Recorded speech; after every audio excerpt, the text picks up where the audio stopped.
आज 80तम स्वाधीनता दिवस मुझे सुशील कुमार सरपंच चौंदिया आउ जय माँ पाटश्री कॉलेज सभापति।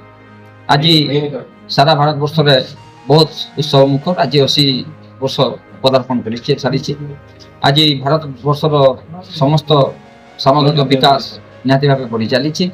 तो आज दिन भी मैं समस्त को बहुत स्वागत जनामी। किंतु आज आम देखुचु जे 80 वर्ष आम भारत हो सारा भितर भी आज अंचल शिक्षा स्वास्थ्य गमनागमन सब भितर आम से उन्नति कर नहीं पार्बार।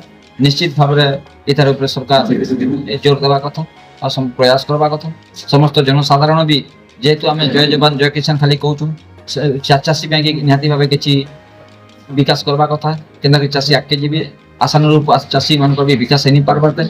जवान मान निश्चित भाव देश टाइम दूचन लगे बहुत किसी करवार रही।